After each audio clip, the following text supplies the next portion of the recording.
Assalamualaikum warahmatullahi wabarakatuh. Kami dari kelompok 2 yang beranggotakan Hamidah, Indah Najmi Fajar, Maulina Adianti, Muhammad Fauzan Nur, Rahmawati, dan Uswatun Hasanah. Kami akan menjelaskan tentang pemahaman dalam understanding by design pada aspek menafsirkan. Jadi yang pertama itu ada aspek pemahaman dalam understanding by design. Understanding by design telah mengembangkan pandangan beragam tentang bagaimana membuat pemahaman meningkat melalui 6 sisi dari konsep. Di antaranya yaitu yang pertama mampu menjelaskan, kemudian yang kedua mampu menafsirkan, yang ketiga mampu menerapkan, yang keempat memiliki perspektif, yang kelima mampu berempati, dan yang terakhir adalah memiliki kemampuan diri. Selanjutnya, peserta didik dikatakan telah memahami suatu masalah belajar apabila dapat menafsirkan keempat indikator yang telah diberikan. Yang pertama itu menceritakan masalah belajar dengan penuh makna. Yang kedua, menawarkan terjemahan yang tepat. Yang ketiga, memberikan dimensi historis atau pribadi yang terbuka untuk ide maupun peristiwa. Yang keempat, mengkonstruksi objek sesuai dengan pemahaman pribadi atau dapat menggunakan melalui gambar, anekdot, analogi, maupun model. Baik, di sini saya akan memberikan contoh bagaimana menceritakan masalah belajar dengan penuh makna.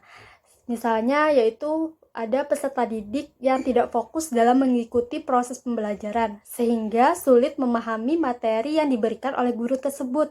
Misalnya, pada saat guru menjelaskan materi daur biokimia, lalu guru tersebut memberikan tugas peserta didik untuk menjelaskan kembali tentang proses daur biokimia tersebut.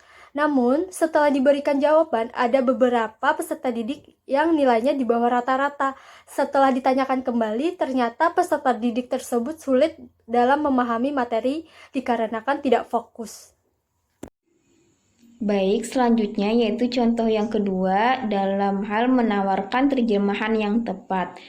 Nah, di sini contohnya peserta didik dapat menafsirkan dengan menawarkan terjemahan yang tepat dalam membedakan ciri-ciri sungai yang bersih dengan sungai yang sudah tercemar melalui gambar yang diamati. Nah, yang pertama, sungai yang bersih. Sungai yang bersih memiliki kondisi alam yang terjaga sehingga tidak ada sampah maupun limbah yang mencemari sungai. Kemudian yang kedua, sungai yang sudah tercemar. Nah, sungai yang sudah tercemar memiliki kondisi lingkungan alam di daerah perkotaan dan dekat dengan permukiman warga, sehingga banyak sampah maupun limbah rumah tangga yang dibuang ke sungai. Nah, sehingga hal demikian dapat menyebabkan aliran air menjadi terhambat dan menimbulkan bau karena sampah yang menumpuk di sungai tersebut.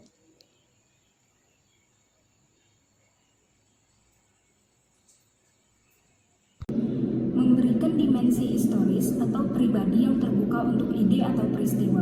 Contohnya yaitu peserta didik diminta melakukan pengamatan untuk menanam biji tanaman, misalnya biji kacang, di kebun sekolah dalam beberapa lubang. Kemudian peserta didik memberikan perlakuan yang berbeda untuk setiap lubang. Misalnya, lubang pertama diberi pupuk kandang, lubang kedua diberi pupuk urea, lubang ketiga diberi pupuk kompos, dan lubang keempat tidak diberi pupuk. Peserta didik harus menyiram lubang-lubang tersebut secukupnya secara teratur. Selanjutnya, peserta didik mengamati pertumbuhan tanaman tersebut selama 14 hari berturut-turut. Peserta didik mencatat data pertumbuhan tanaman setiap harinya dan membuat grafik pertumbuhan tanaman dari setiap perlakuan. Melalui pengamatan tersebut, peserta didik dapat melihat perbedaan kecepatan pertumbuhan untuk setiap perlakuan. Pengamatan yang dilakukan membentuk pengalaman. Melalui pengalaman ini pula, peserta didik bisa menafsirkan mengapa setiap perlakuan memberikan hasil yang berbeda. Peserta didik mampu menafsirkan dengan kalimatnya sendiri mengapa kecepatan pertumbuhan tanaman berbeda-beda, perlakuan mana yang paling cepat, dan perlakuan mana yang paling lambat. Baik, selanjutnya yaitu peserta didik di sini dikatakan telah memahami suatu masalah belajar apabila mereka dapat menafsirkan dengan cara mengkonstruksi objek itu sesuai pemahaman pribadi mereka, atau dapat diakses melalui gambar, anekdot, analogi, atau model. Nah, di sini kami mengambil contoh, ada 3 buah gambar diperlihatkan kepada siswa. Kemudian berdasarkan gambar-gambar tersebut, peserta didik di sini mampu menafsirkan bahwa masuknya orang hutan ke kawasan rumah penduduk itu disebabkan karena rusaknya habitat asli mereka, habitat asli orang hutan. Nah, kenapa sih demikian? Karena akibat dari penebangan hutan secara besar-besaran.